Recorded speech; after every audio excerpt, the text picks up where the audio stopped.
Welcome back to Retirement Redefined. This episode is not to announce a merger. This episode is to tell the story behind the story. You have two successful firms that didn't need each other and decided to come together anyway. It wasn't driven by necessity. It was driven by opportunity, shared values, and a belief that together we could serve families at a higher level than either of us could alone. Hey, everybody. Welcome back to Retirement Redefined. I'm your host, Brad Gotto. This episode, I say this a decent amount, but this one's a little bit different. In fact, I've got Derek here with me today. I'll introduce him in just a second. But over the past couple of weeks, we've started announcing some exciting news here at Fiat and at Pac Private Wealth. And since then, we've had some questions. Why did this happen? Why now? What does it mean for clients? What exactly are you trying to build? And so what I want to just set the stage with is this is not going to be an episode about ownership structures, not going to be about legal documents, organizational charts, or anything like that. Instead, we just want to tell the story behind the story. Because like I said in the beginning, we didn't have to do this. Most businesses come together because somebody wants out or one of the businesses is in trouble or something like that. This is quite the opposite. This is happening because both Derek and I wanted in. Derek and I have been friends for quite some time. We'll talk about that today. We've shared a lot of conversations about faith, about family, leadership, and kind of where we saw the future heading and vision. And after all of that, over time, it became really clear that we were trying to solve a lot of the same problems, and we decided we'd be better off doing it together than alone. So with that being said, Derek Swedberg, welcome to the podcast. Thank you for having me. Well, I'm glad you said yes. I had no choice. It's right down the hallway. Yeah, well, there you go. So let's start at the very beginning, as the proverbial statement always is. Where did it start? It started as friends, but I'll let you, I'll throw it to you first.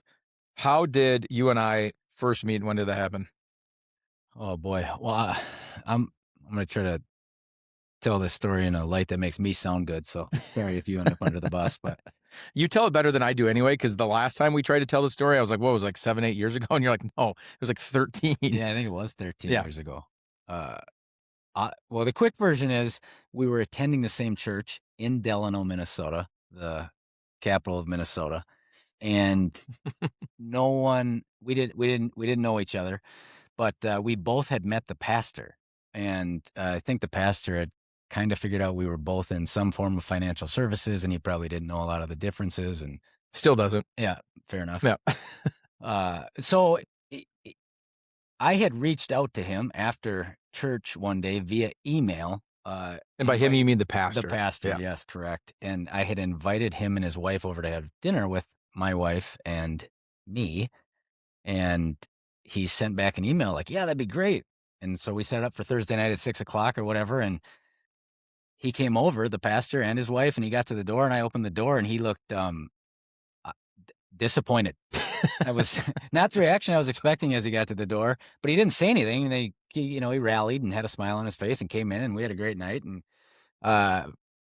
found out later that he was expecting your face when he got to the door. So he thought Derek Swedberg was Brad Gotto and Brad Gotto was Derek Swedberg. And obviously, you're better looking than me. So that's why he was disappointed, but it all worked out. I think it was just the height thing. That's not the look. It was just like, man, I remember you being a little taller than that. Unbelievable. Yeah. So anyways, I believe he introduced us after that. And, not long after that, you started trying to take care of my kids in the church nursery, and those. Oh boy. Go well. That's a story for another day, maybe. I mean, you could, I'm the adult in the situation, so you should probably blame me for it. But I would say it might also be your kid's fault.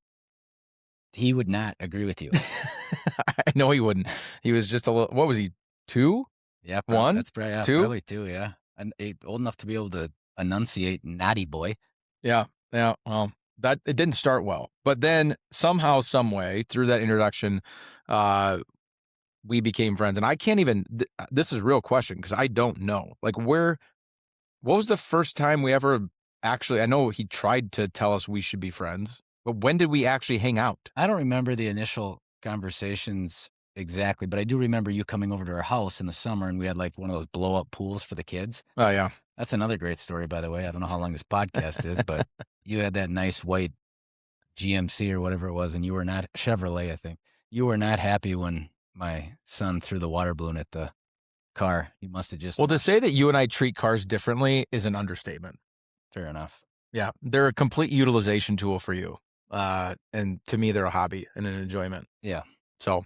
But I think that was the first time we hung out. We hung out by the little blow up pool at our What I house. what I remember is I barely knew you, and you and Leslie invited Chrissy and I to go to uh, Mexico with you and a couple of other couples. You just made it. That sounded really weird. Did I? Well, we barely knew you, so we invited you to Mexico. I mean, Well, you you got to be tell me if something else. am I wrong? Were we like best friends by this point in time? I don't. I think you're. I doubt I invited you, but whatever. I You're think you right. probably just Your showed wife up. invited us. All right, go ahead. We said yes, and that was it. We went. There was like 4 or 5 couples. Yeah. It was a great trip. That was 2017, actually. I do remember. So, and then from there, one of the things that Pastor was right. We were both in financial services, but one of the other things I think that clicked with both of us right away. I actually do remember this. I was actually just telling the story to one of my sons the other day. Is our local Delano hockey team was going to state, and it was the first time in a very long time they were going to state. We happened to know and be friends with the head coach of that hockey team, and so I got the idea that we should make shirts for this event, and I asked you to financially split the cost with me. Yes, sir. Remember this? I do. And it was a great idea, by the way. And still have the shirt. Kept running it. I do too. I kept running into roadblock after roadblock after roadblock to get this done because essentially I needed shirts created and printed in 24 hours. And I remember being on the phone with you and telling you that I was running into these issues. And I said, but there's always a way to do something. So I'll figure it out. And that's when you said something to the effect of, that's why I like you. And that's where like we really started, I think, appreciating each other and had very similar personalities as it related to the way we viewed the world, in that hard work is always the way to go, that there's always a way to get something done. And we both had kind of big visions for, what we wanted to do with our lives, and just happened to be in the same industry. And the rest is, as they say, a little bit of history. Yeah, absolutely. No, I remember that well, and you did a great job. Shout out to GVB and the Delano hockey team, by the way. That was a great shirt. I've been back to state multiple times since then. I've been able to reuse that shirt multiple times. So thanks for that. And then, but at the time, actually, I was working for somebody else, and so were you. That's correct. And then shortly after, a couple of years goes by, I get back into being an entrepreneur and a business owner, came back to Fiat. And months later, you left a big box firm to start Pack. And from the day that happened, we were officing together. So although you had your company, were doing your thing, and I had my company, and we were doing our thing, because I had a business partner at the time, have always officed together. And in a lot of ways, one, we were already living life together, because if you haven't picked up on this, not only are Derek and I buddies, but our families are friends, wives are friends, kids are friends, been on multiple, vacations together, all that kind of stuff. But we were also essentially kind of doing a lot of business together. We for sure, at least on a business thought process standpoint. I mean, you and I have been bouncing ideas off of each other and basically using each other as sounding boards and guides and a place to go for wisdom from a business standpoint, whether it's on the Fiat side or Pack side, really since the start. Yeah, we have. It's been a very valuable relationship to me in that way, and obviously it's been a blast for me to see how you've developed and your career's developed and all the success you've had. It's been a fun ride, my friend. Well, I appreciate that, and I feel the same way. What you've been able to do in a very, very short amount of time on the Pack side of the world is completely impressive. And so, at the end of the day, though, the reason it's been so fun is because we were friends first. We enjoy each other's company a little bit, and to this point, we're having so much fun that our wives don't give us credit for working when we're together. That's like the one negative that comes out of all of this, is that we're just having so much fun doing it that when I go home, it's not considered work. Yeah, that's exactly right. My wife feels the same way, and we can talk about it because there's no way she's going to listen to this podcast. So take it any direction you want. There's been multiple. I specifically remember one time that you and I were meeting in Caribou, and for meeting, for business purposes, and your wife walked in and just started shaking her head, and she was like, "Nope, that's not work." It's work. So let's transition here just a little bit, because we've known each other for a long time. It was just kind of this natural movement into us talking business together, which then naturally led to, in some capacities, although you had your, separate company and we had our separate company, we were doing business together in a lot of different ways already. And now this is just kind of that final step or culmination. But one of the reasons that this made a lot of sense for you and I as well is just our industry, the wealth management industry, kind of putting the private capital piece of PAC aside for just a second, is changing. And one of the things that you and I agreed on immediately was how do you stay kind of in front of what's going on. And so we continued to have conversations about that. And so I just want to talk a little bit about that and why kind of coming together gave us more opportunity to take advantage of the industry that we live in and wanting to be able to deliver on behalf of the families that we serve. Yeah, it's well, there's a lot of different directions that you could take that. We did start working together really quickly, and part of the reason was there. I've been around financial service for a long time, and most of the people you don't want to work with. Just is what it is.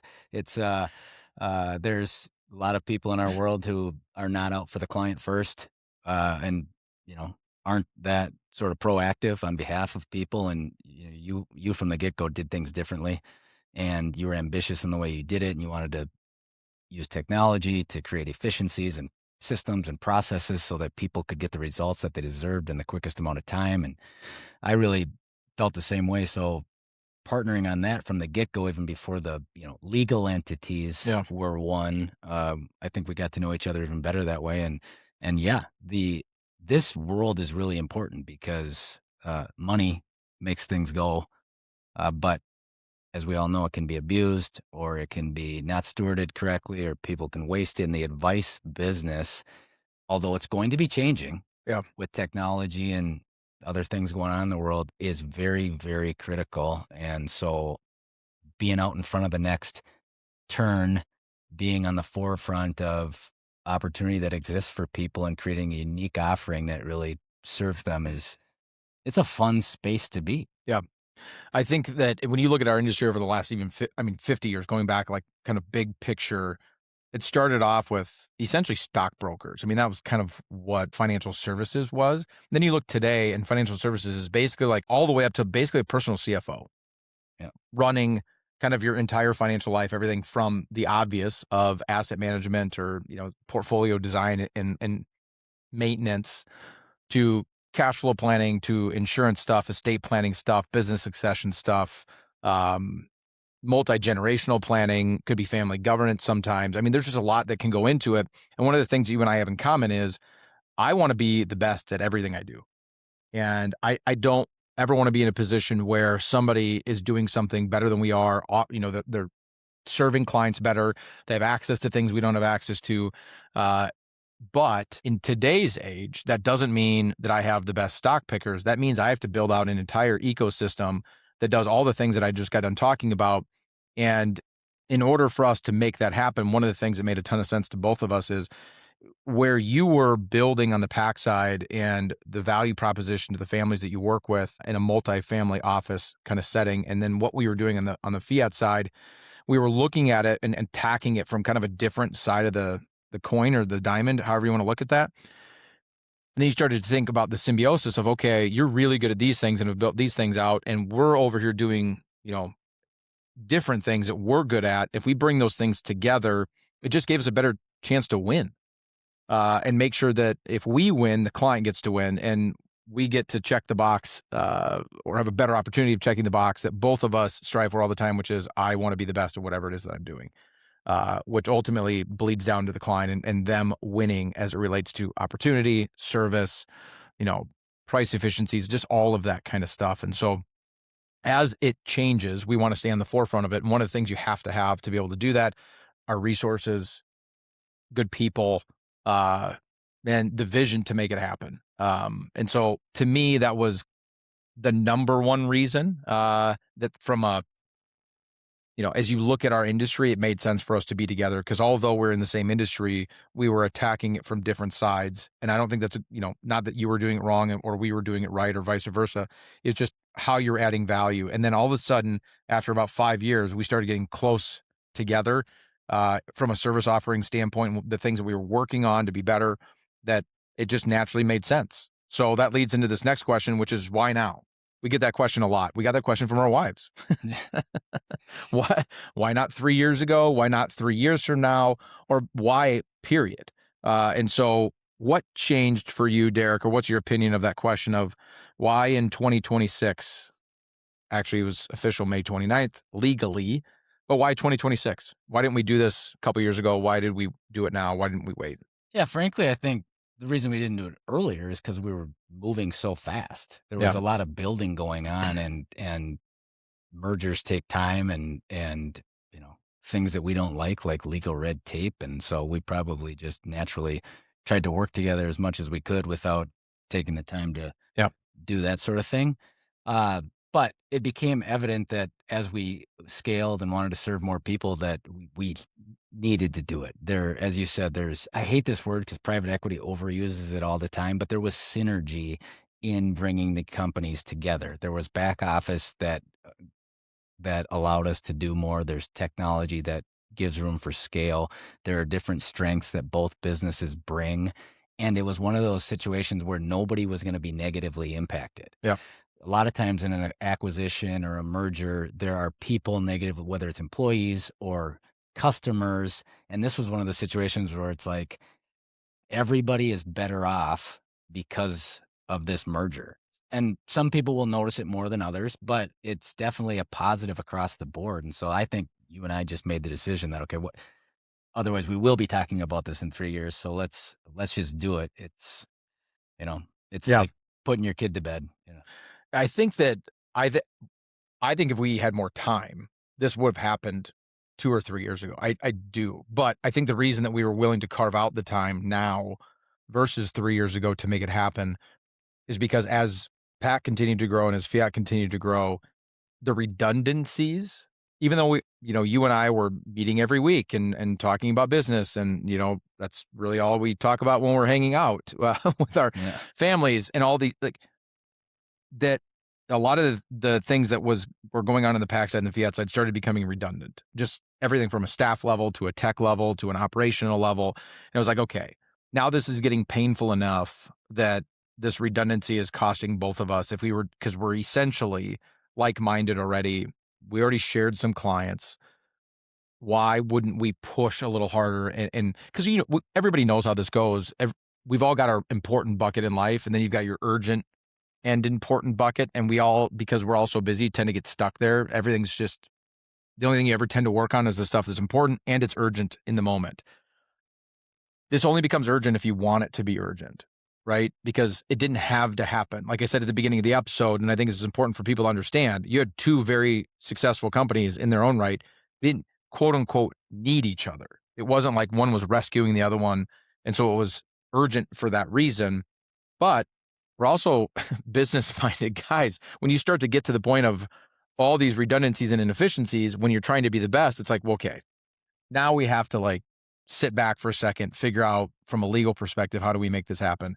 And I think the biggest thing for us was what you said. What took so long once we started having the serious conversations was, how do we make sure that at the end of this rainbow, if you will, everybody wins? How do we from the client up, right? Starts with the client. How do we make sure that all the clients win? And then how do we make sure all of the staff win, that the advisors are supported all the way up to leadership, just to make sure that this merger actually does what we wanted it to do. And so I would say, for as fast moving as you and I both typically are, this is probably at least for me, I guess I'm not going to speak for you, the most time I've ever spent on anything as it relates to a business decision. That was because of attorneys. I just wanted to see if you'd say it.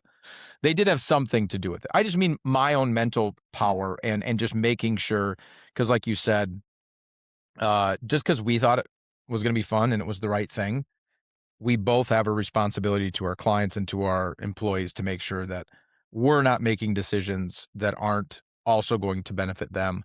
It's another reason I was excited to be in business with you, because at the end of the day, if you take care of other people first, somehow, some way, that always has a way of coming back around. And that's an area that we definitely agree. Absolutely. And you hit it on the head with the employees as well. I mean, that is a huge deal, to treat people in a way that gets reflected on how the customer is treated. And when you build a culture that is fun and exciting to be a part of, you start to attract the best people. Yeah. When you attract the best people, I mean, it doesn't guarantee success, but if you have the best players on your team, the odds of winning the game tend to go up. Yeah, I think to me, I always say it's twofold. If I get the best, in order for my clients to get the best, I have to get the best out of all of the employees. And how do you get the best out of employees? Well, one, you hire talented people, but even talented people, you're not going to get the best out of if they're not happy. And so you really got to invest in the culture side of things as well. So And if, Red Bull. and we do provide Red Bull, and that's not cheap. They do not give that stuff away. It actually got to a point. Did I ever tell you this? It actually got to a point where I looked at Ashley. I was like, do we need to put a budget in place for Red? Like, do we need to cap it? Like, we only buy so many cans a month, and when they're gone, they're gone. Like, the guys just have to stop drinking it, or have to buy it on their own. We ended up doing it, but I'm just telling you, it's so much of it is drank around here that discussion was had. Do we have data? Like, can you chart it out? Yeah. Relative to production? No. That's what I want to know. Of course, that's what you want to know. Well, track what matters. What gets measured gets improved, that whole thing. Okay, so we gave them why now, but Derek, if somebody were to ask you the question, okay, but what does that mean? What are you building? So where are you going to be 5 years from now, 10 years from now? Like, what's the vision? Well, I think that we want to be one of the premier financial services organizations in the country.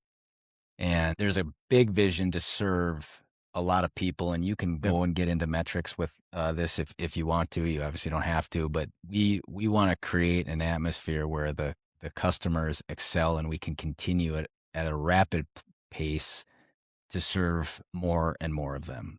Yeah. And we want to be able to do it across the board. I mean, that was part of the reason with the merger. You want to be able to serve the young entrepreneur and the 70-year-old that just retired, because everybody needs it. Yeah. And so I think as we expand the business, add more talent, bring on more clientele, and then create unique offerings, which is part of our goal, we can impact a lot of different lives that way. And back to what we were talking about earlier, I mean, I think that's where you and I get the most enjoyment. Yeah. I would answer that question that I, by nature, am an evangelist. I know a lot of people associate that word with religion, but evangelism is just sharing, something that you believe in. And I'm just one of those people. When I find something that I'm passionate about, I have to tell other people. And so for me, I think the way that we do planning is better than most, if not, I mean, I'm a little bit biased, but better than everybody. And so if I actually believe that to be true, I have to tell other people about it. Why wouldn't I want everybody I know and a bunch of people I don't know yet to not get the best that they could possibly get as it relates to anything kind of financial in their life? Wealth management, financial planning, whatever you want to call it. And so for me, growth is fun. And both of us enjoy the puzzle building of building businesses. And so there's definitely part of it is that you could call it selfish of like, this is just genuinely fun to us as entrepreneurs.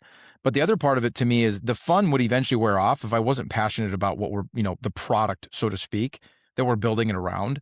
The reason it's so fun to me is I genuinely believe in what we're doing.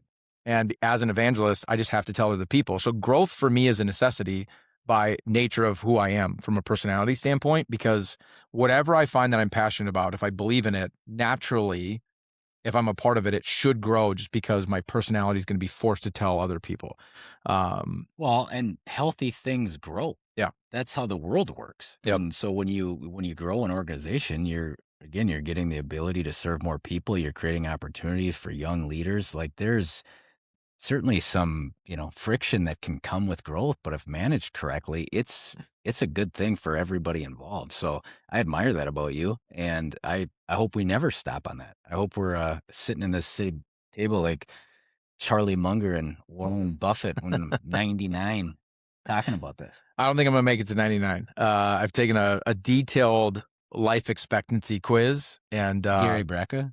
Is that what it is? I don't know. He's the one who says he can tell you within 4 minutes of when you're going to die or whatever. I don't remember what it's called. I answered a lot of questions. I do specifically remember didn't like the fact that I ate bagels. Evidently, bagels are so bad that they were in a questionnaire about your longevity. I don't like the fact that you eat bagels either then. Well, anyway, so pivoting that a little bit, I don't want to like a full-blown kind of sales pitch, so to speak, on the podcast episode. But when we talk about building a service offering or a product, whatever you want to call it, for the prospective families and the existing families that we work with now, that's better? What's your elevator pitch? Like when you look across the ecosphere that is now Fiat and PAC, because both brands are going to continue to survive. There will be Fiat Wealth Management and PAC Private Wealth are both surviving the merger. But when you look across that, and then you add in maybe even sprinkle in the private capital side that you've also built out, what's your elevator pitch to people? What are we building? Why is it better? Why is it a better mousetrap? Well, you were talking earlier about being better than the competition, and I would say yes, but there's a lot of bad competition out there in our world. Well, Charlie Munger, I was talking about him earlier. One of his great quotes is, "The key to having success in business is weak competition." So there is, I think there's some things inherently wrong with our industry. Not everyone's bad, but I mean there's a high percentage of businesses that could be improved, and so we got to be careful about comparing ourselves to that level of thing. We got to really think about the customer, the client, and figure out how do you best serve these people with different sets of needs. And I'd say first thing is you have to be full service. You had said it before, you family CFO. I mean, the Yep. people out there who are still pretending to be, investment gurus. A guy got his life insurance license and now he can tell you to buy AT&T, swap out a Verizon because his stochastic indicator on his bar chart says it's going to go higher. I mean, those days are mostly behind us, but there's still, that you got to focus on long-term asset allocation portfolios that, this is the boring academic side of this, but it matters. Aligning people's portfolios with their goals, making sure it's tax and cost efficient, not a commission-based, pretending you know what the market's going to do tomorrow. So that's kind of the table stakes of our world Yeah. now, and a lot of people have come around to that. So but that's a big thing. But then it's really understanding, okay, what's important to people, and then how do you maximize these dollars that whether they have 100 million or a million. This is an important asset to all these families. And so what do they want to accomplish with it, and how can you help them do that? And that comes Yeah. through a variety of things, as you said. That we're going to focus on in the planning process: taxes, asset protection, estate planning, gifting, charitable contributions. And people at the end of the day are never going to remember what the returns in their portfolio were of Q2 in 2024, but they will remember It's if too they bad. That was start. a good quarter. Yeah. Yeah. If, that's when they started the 529 plan for their grandchild, or that's when they made the big donation to their church that was adding on, or those sorts of things. So I think being the family CFO really means understanding the numbers, but then also understanding the why behind that. And at the end of the day, frankly, we want to save people the one thing that they can't buy, which is time. Yep. So if we can build an efficient operation to get to know them and what they're trying to accomplish and execute on uh, the ground level, the, we're having success. How Yeah. would you define? I think we are you and I have a unique opportunity to do something pretty amazing for the families we serve and the families we haven't even met yet that we want to serve in the future. And that is that we're big enough to take advantage of opportunity, but we're not run by private equity, and we're not a big box firm, which means we can pivot, we can make decisions. We're both entrepreneurial minded. And so what that means is A plus or maximum service combined with A plus or maximum technology combined with A plus or maximum opportunity. If we can win in those three areas, which I think we already are, uh, and continue to get better and being run by entrepreneur minded people that aren't beholden to a mothership or aren't beholden to a private equity firm that's trying to strip out as much capital or profit as they possibly can, it just puts us in an opportunity to do something amazing, whether, to your point, it's a 70-year-old retiree or it's a 45-year-old super successful entrepreneur that just sold their company and is, had an exit with piles of cash that they've never had in their life. From a liquidity perspective, that if we do those three things right, and we're at the forefront of all three of those things, continue the service. I don't think that's ever going to change, AI or otherwise. I think that customer service, human to human connection is always going to be hyper important. Combine that with technology, but keep the service, and then just make sure that there's never a lack of opportunity. And so whether that's the standard stuff that you would expect out of a financial advisory firm or some of the really cool things you're doing on the private capital side that you can't get access to anywhere else, and creating things like that, to me, that's what's going to make us the premier place to be 5 years from now, 10 years from now, is if you and I can focus on those three things and win at those three things. Yeah, spot on. Charlie Munger used to. I'm glad you agree with me. I got Charlie Munger on the mind now, so I'm going to go with this. Warren Buffett used to answer the questions at the annual meeting, and then they'd look at Charlie and he'd say, "I have nothing to add." That's how I felt there. You nailed it. Okay. I do want to quickly, we don't need to spend a ton of time on this because I don't think the answers are going to be all that long. One of the questions we're going to get is, whether they're a Fiat client or a PAC client, is what changes for me? The merger's done. What changes for me as a client? Yeah, we've had this discussion with our clients, and we frankly told them that if we didn't tell them about it, they might never notice it, because the biggest things will be, administrative behind the scenes for our people. There's a deeper bench of service. We, as you know, we were very boutiquey in that, everything was customized, and we didn't have office hours. It wasn't 9 to 5. It was, if somebody needed a wire teed up for Monday morning and they called Saturday afternoon, we made sure we were getting things set up, and that won't change. But we have more people. We are combining our technology platforms in a way that will make things more efficient on a planning front, on a reporting front. And so I think over time people will start to realize, and I do think that people will see we'll be on the cutting edge of everything. We won't be so far out there that we're like experimenting or something, but we'll. But that's, you hit it on the head earlier. We're not trying to build technology for Mars. No, not yet. Not yet. But I think that's really important for people, because you want to, no matter what you're doing, right? No matter what your industry is, if you're in the trades or you're in retail or whatever, you want the companies that you're working with or buying things from to be understanding what's next and help get you there as the consumer. So I think our people are going to see that we always have a vision that looks out a long ways, daily focus, long-term vision. That's a great segue to the next question. And I'm going to ask it in the next 12 months. What's the thing that's most exciting to you? What the opportunity that's been created through the merger, and then the same question, but 10 years from now. Well, the initial thing that I'm most excited about, and I take advantage of almost daily, is going down to the other end of the office where our young men who work have already gone home for the day, and sending them a selfie of my mug from their desks. That's my favorite thing. I'll call that culture building. So culture building. Yes. Yeah. Yep. Yeah. There you go. Thank you. See, that's why we're a good team. But that does actually, I love the culture, right? I love the fact that we have a bunch of hardworking people on the team that want to succeed. And we're, as you said earlier, both very competitive people. We work really hard to win. I guess if you come to the golf course, you wouldn't be able to tell that, because we're still suck at that. We don't work really hard at that, though. Yeah. But we still try to win. Fair enough.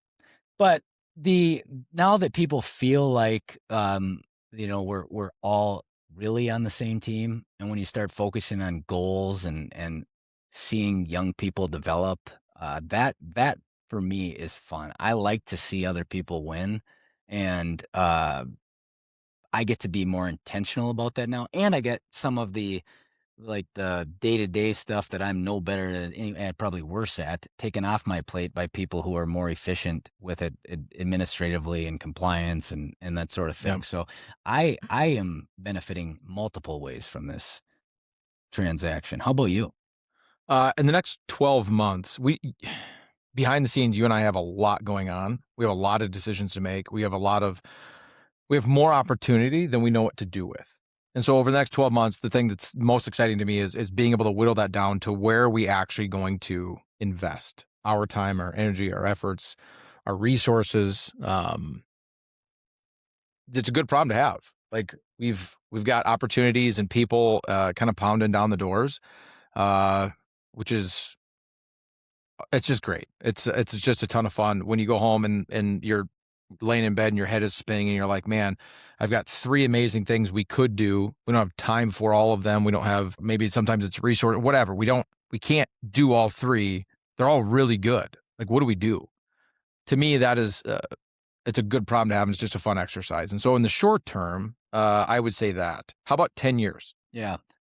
I, as you said, there's a lot of different ambitions. I love we haven't gotten the details on this at all for this podcast, but on the private investment side of things, I love the camaraderie that we've driven amongst very successful entrepreneurs. And so I want to continue to do that because I've seen new energy in those people when they're working on big projects together for the first time.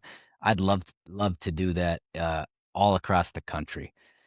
And so for me, that would be very exciting. But at the same time, expanding the financial services so that we can continue to impact more people. I sound like a broken record, but that that's really, it's fun for me. Yeah. And it's like there's nothing better than having a goal and having a bunch of people working really hard to do it. And so that's not like a 10-year, we got to be here by X, although we obviously have those sorts of goals because we're goal driven, but it's more like now I'm going to get cliche here, but the joy being in the journey sort of thing. It's going to be fun over the next 10 years to be working on that. I like the journey. I wouldn't say I don't always find joy in it. Every now and again, I just want to be done. I don't know if I'm just being honest, but you're right. We should find joy in the journey. To me, over the next 10 years, I think it's really fun to think about all the additional employees, our current employees, additional employees, current clients, additional clients, and all the opportunity we can create for them. You said it earlier, helping other people win and giving other people opportunity, making other people's lives better, whether it's because we were their financial advisors and we did something for them that was helpful for their family, or it's you and I employing people, giving them a really good culture, a really good place to work, and which eventually supports their families and kind of creates a better life for them in a lot of different ways. It's just so cool. I just love it. I get really, I'm not going to like get deep into it because I get pretty emotional kind of thinking about when I stepped away from the day-to-day of being a financial advisor and more into the entrepreneur, leader, executive role. I never thought I was losing clients. I looked at it as I was just changing who my clients were. And it's no longer a consumer that we're bringing on as a financial advisory client. It's now our employees.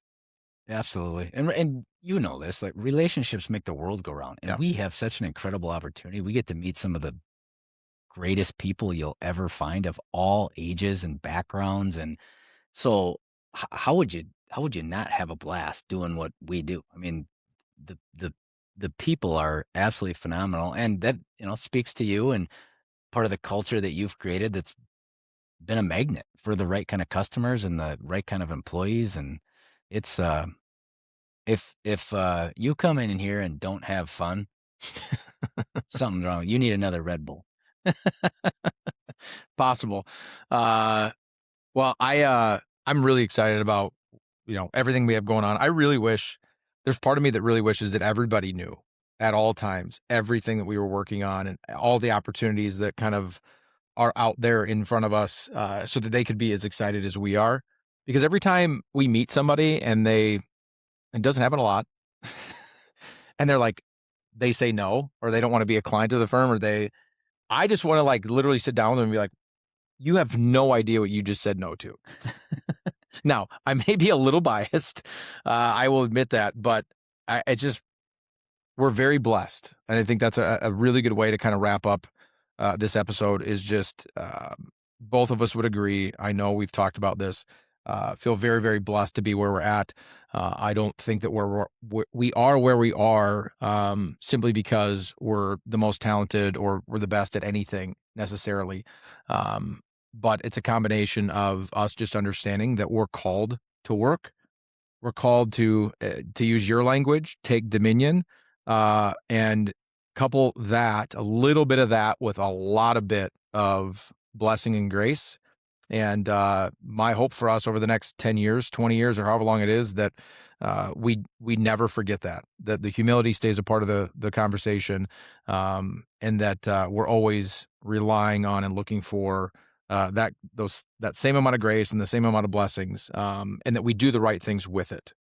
I mean, Amen. that is that's going to be the biggest challenge for you and I as we go forward, is just making sure that we're always taking those blessings and using them to pour into the correct things and the correct people. And I look forward to doing it with you. One of my favorite parts about being a friend of yours and having essentially done business together now for years, now legally doing business together, is although we have a ton of similarities, we process information very differently in a lot of situations. And so having you always kind of give me the other side of a thought process or a decision is extremely beneficial to me, which means it's also extremely beneficial to our staff and to the clients that we serve. And so I appreciate that very much about you. And I mean, outside of, getting really emotional about it, we just got to figure out how to do this in a way we can buy the Vikings, right? That's right, baby. Let's buy those things. Ziggy, we're coming for you. Let's buy those things. I would just, I think that leads into one important point, and that is none of this would happen without incredible clients.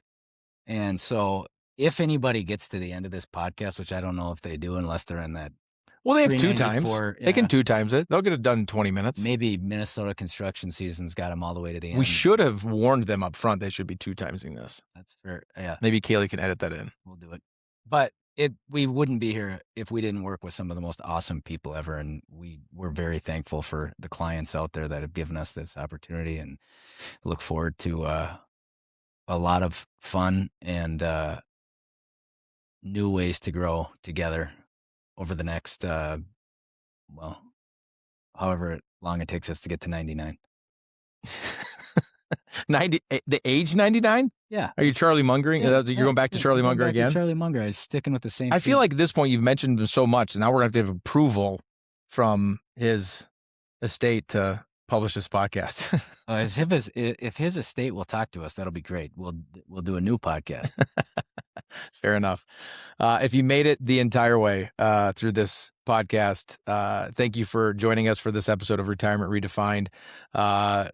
If you want any more information from myself or Derek, or just anything about Fiat and PAC and coming together, and how or why, or what all that looks like, you can reach out to us. You can find all the information you want to find at our website, which is fiatwm.com.